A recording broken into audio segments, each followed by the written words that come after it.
আসসালামু আলাইকুম ভাই ও বোনেরা, কেমন আছেন? আশা করি ভালো আছেন। আজকে ভিন্ডি ভাজি করব, তো দেখেন কিভাবে ভাজি করি।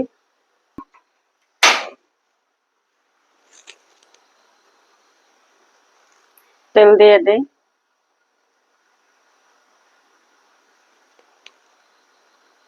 ভিন্ডি মাঝে মাঝে যত তেল বেশি হবে কড়াই মাঝে লাগবে না, মচমচে হবে।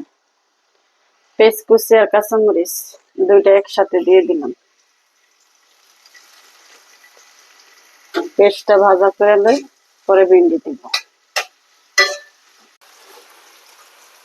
একটু লবণ দিয়ে দেই, যেন কড়াইটার মধ্যে লাগবে না। স্বাদ মতো লবণ দিয়ে দিলাম।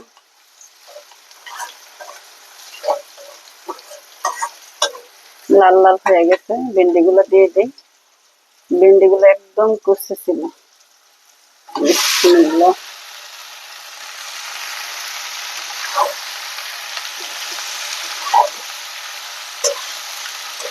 একদম সাদা ভাজি, হলুদ দিলাম। একদম সাদা ভাজি করবে, ভাজিটা স্বাদ বেশি লাগে। সাদা ভাজি করলে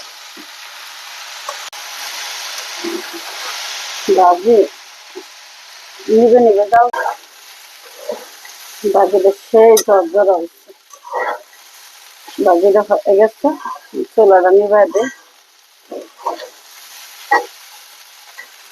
ভাজিটা শেষ, কমপ্লিট। রান্না বাড়া শেষ। আমি খাবো, খায়া টেস্ট করবো তরকারিটি কেমন হয়েছে। ক্যামেরার আড়ালে তো রান্না করেছি আরো অনেক কিছু। আম দিয়া ডাল পাকাইছি, টমেটো চাটনি করছি, আর ভেন্ডি ভাজিটা তো আপনাদের সাথে শেয়ার করলাম। আমি দেখি আগে একটু একটু খায়া কেমন হয়েছে এগুলো। আগে টমেটো চাটনিটা দেখি।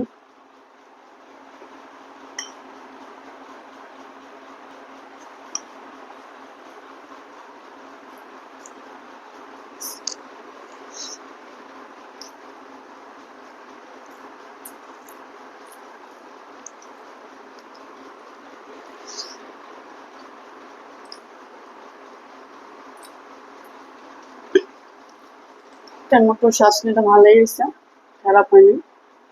ভাজিটা দেখি।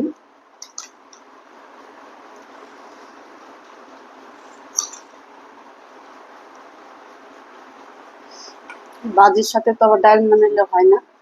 আম দিয়ে ডাল পাকাইছি। এখন তো বৃষ্টির দিন,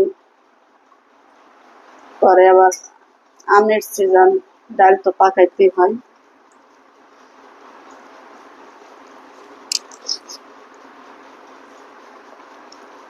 টক হয়েছে, তবু টক না হলে তো ডাল খাওয়ার কোনো স্বাদ আসে না। তো ডালটা স্বাদ হয়েছে না।